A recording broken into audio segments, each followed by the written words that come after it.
Okay, video vlog check everybody, Azrael here and we're back again for another tech vlog at mag-unbox tayo ng gadget and this time it is from Doogee. Ito yung na-launch nung isang araw at last week, no? So this is the Doogee T10S tablet from Doogee Philippines.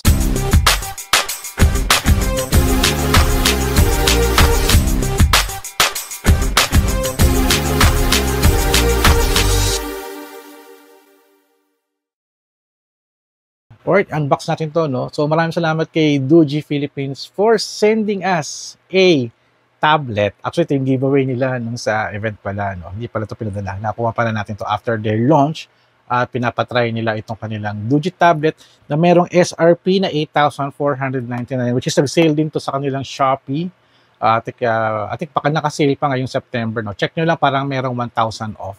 So, ayun. So, unbox na natin to. So, bago ating i-unbox, i-discuss muna natin ulit yung tech specs ng Doogee tablet T10S. Alright, let's do this. Alright guys, ito na yung tech specs ng Doogee tablet T10S. For the display, meron siyang 10.1 inches na IPS FHD display at meron siyang 84% screen to body ratio. So medyo malaki-laki yung kanyang screen for a 10.1 inches.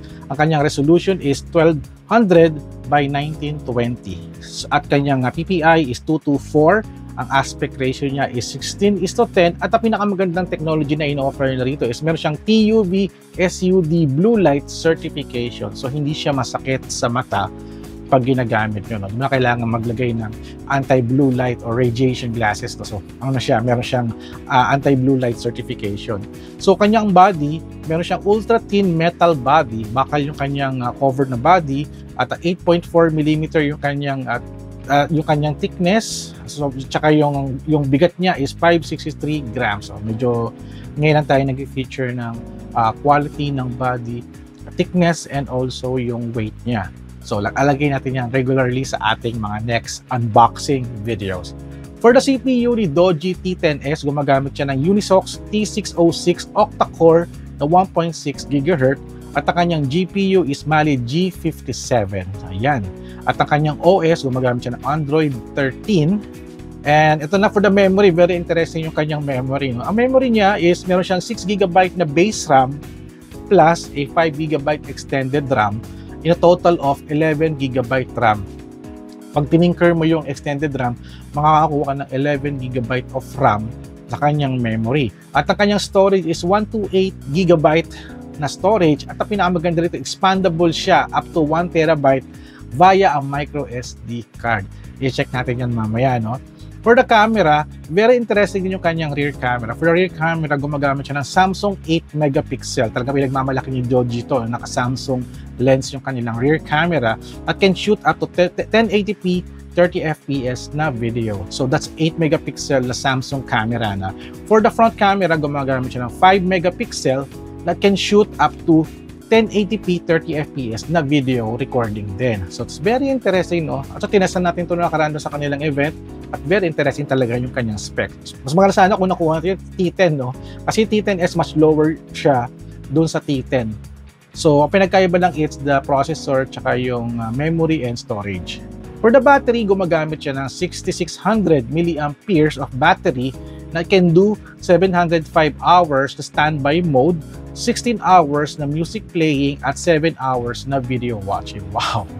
Medyo matagal-tagal yung kanyang video, no? Kung nanonood ka ng Netflix or for YouTube video, 7 hours dire-diretso yan for sure. As for other features, ito ay dual nano SIM. Dual nano SIM means that meron siyang SIM card. Dual nano SIM siya. This is 4G ready na. Oh my God, parang ito natin pwede kong gawing telepono, no? At siya ay OTG ready. At meron siya tinatawag na Widevine L1 supported in stream high resolution content. It means that supported niya yung mga high resolution streaming ng mga Netflix, Disney Plus, Prime Video, Viva Max, at marami pang iba pa. At gumagamit siya ng Bluetooth keyboard connection. So pwede mo ikabit yung, meron siyang available na keyboard na Bluetooth. So pwede mo siyang ikabit dito, may sensor siya. And also meron siyang 1024 pressure sensitive stylus. It means that meron siyang, pwede kang gumamit ng pen, stylus pen ni Doogee, which you can use for taking notes or drawing or sketching. So wala tayong available na keyboard tsaka stylus. Pag nagustuhan natin ito, nagandahan tayo, we will get one para mas kompleto ang ating Doogee tablet. Also, meron siyang split screen feature. Uy, maganda to, no? At can screencast to any PC or TV. Uy, maganda. You can screencast your Doogee tablet sa PC or also sa smart TV. At meron siyang Kid Digital Playground for parental control. Yan, importante to, no? Kung ikagamit ito ng mga kids o ng anak ninyo for school, you can limit their access. So pwedeng walang games, walang YouTube for example. For the body, available siya in space gray, mint green, at Neptune blue. So tatlong color lang. At ang nakuha natin ay walang nakalagay. Ito nakalagay dito is walang nakalagay. Ano natin malalaman kung anong color to?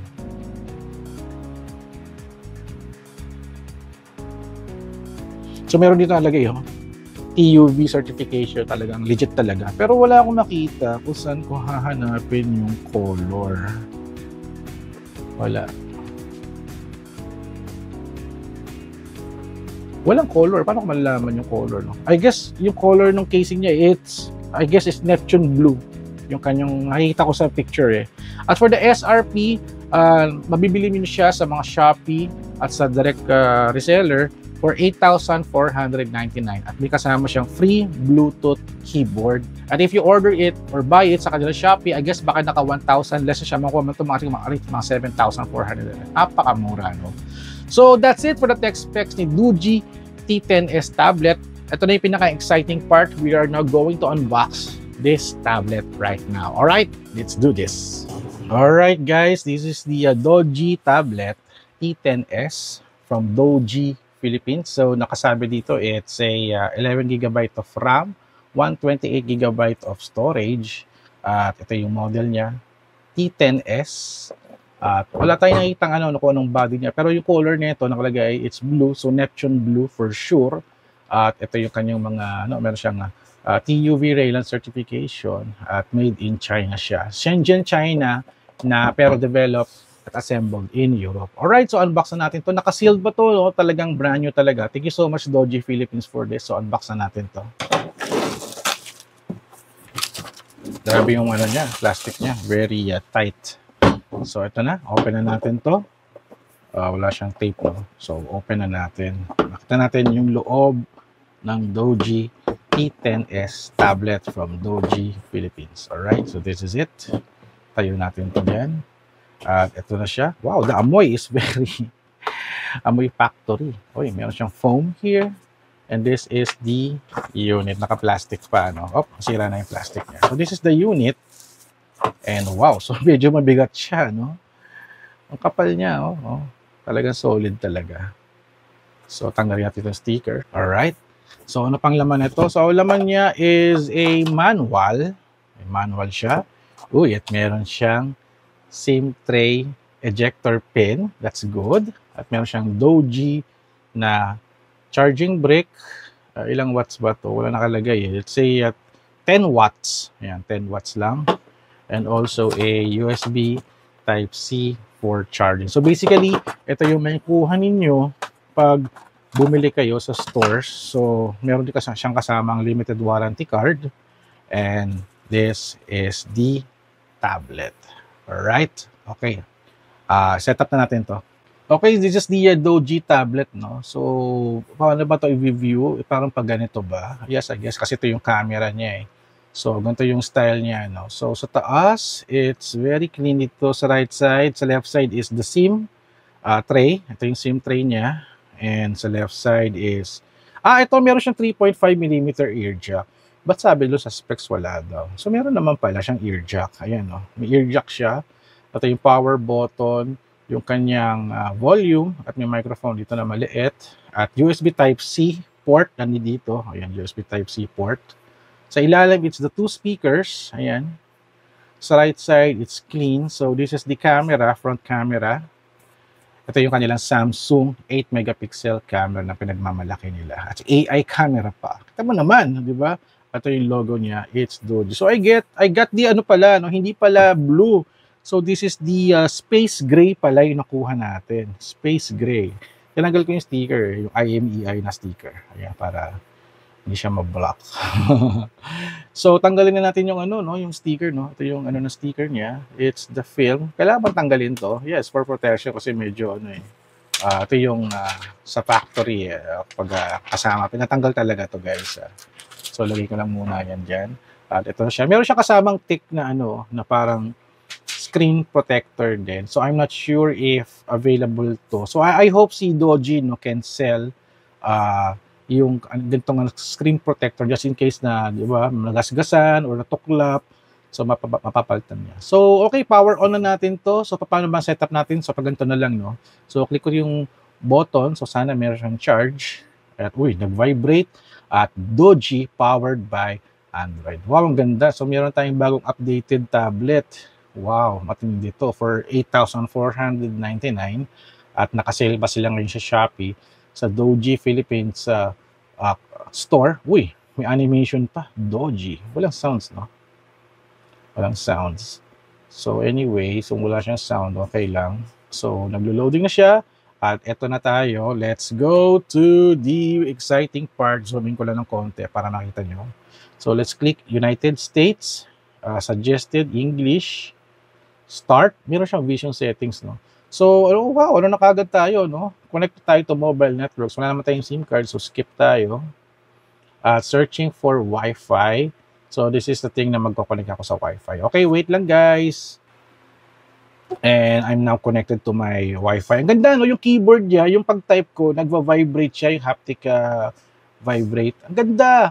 Medyo malupit to maganda yung kanyang hindi ka mukha ng iba pagka nag-type ka asing wala man lamang vibration, no. Hindi mo feel yung tablet. Ito feel mo kagad yung tablet. Sana nakita niyo yung video, no.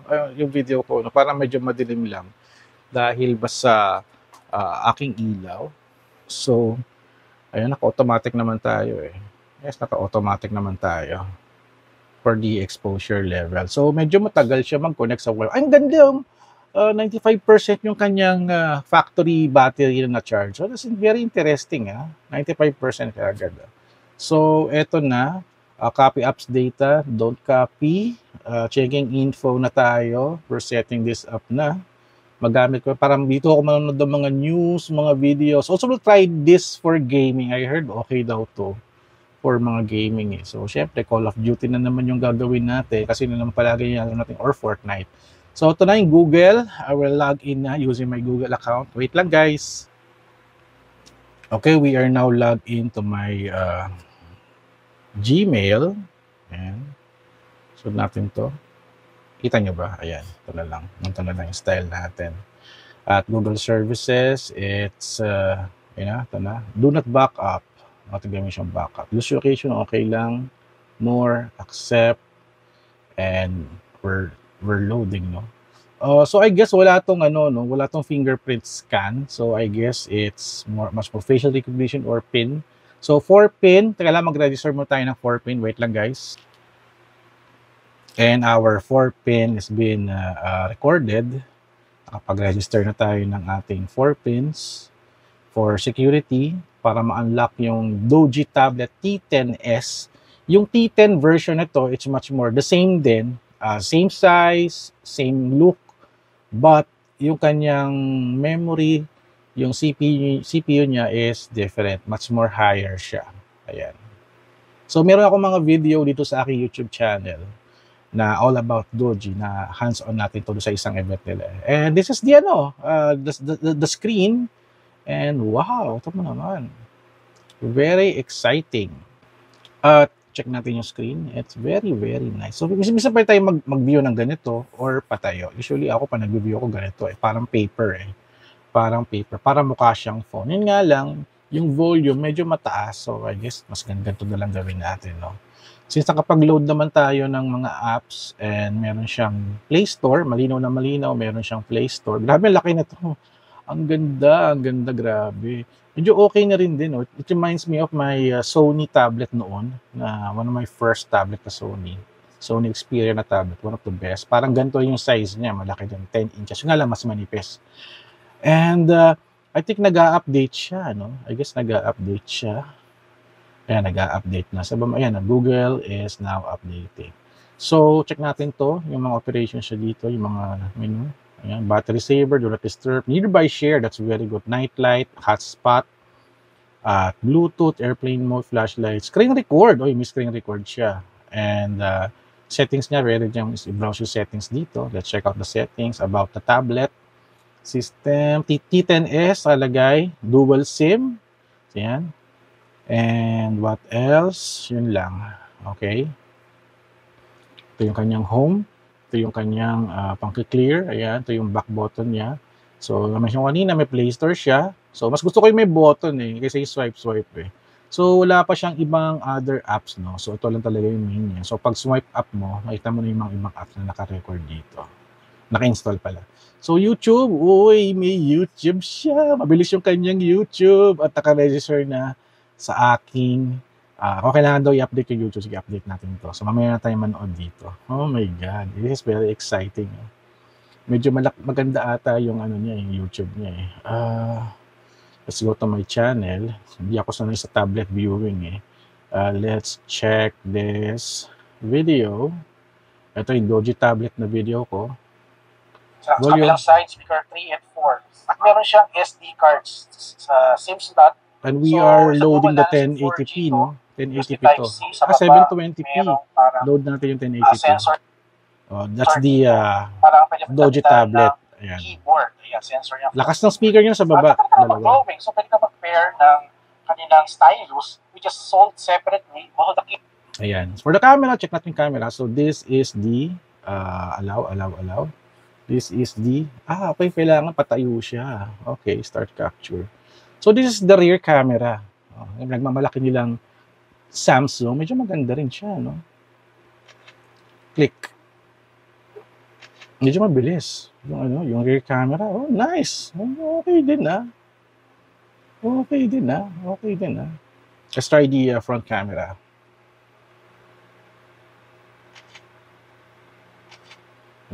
Not the best quality. Yeah, kasi nga 5 megapixel lang siya eh. Pero okay na rin din for capturing moments.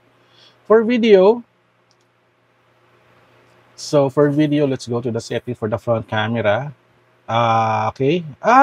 Yung front camera, it's 720p lang. So, mali yung specs natin nung una.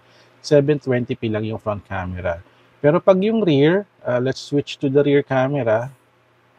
The highest is 1080p 30 fps. O yun. Okay lang. I-update natin yung specs natin mamaya.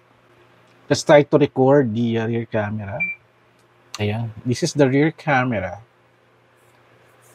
Hello. Ayan. Check natin. Playback tayo. Stop. Uy, nag-take tuloy ng picture. So, ito na yung rear camera niya. Playback natin. Playback. This is 1080p 30 fps. Ang laki! Grabe. Medyo mahina yung mic niya. Medyo mahina yung mic ng recording niya. And for the front camera, for the front camera. Alright guys, this is the Doji tablet T10S. Okay, test lang to. Ayan. Medyo mahina yung mic niya for the recording. Alright guys, this is the mahina yung video, yung audio niya. So, okay lang siya for picture lang. You can also edit your video pala sa apps. Ayan, pwede mo siyang i-edit, crop, adjust, filter. Ayan, so pwede mo siyang i-edit. Anyway, sa CapCut naman ako nag-i-edit eh. Yung ganda nito, nagkaroon tuloy siya ng clock na, no? So, ayun ang ating unboxing with the Doji tablet T10S. So, we were going to test it for gaming, for browsing. Also, baka mag-edit rin tayo ng vlog using this, no?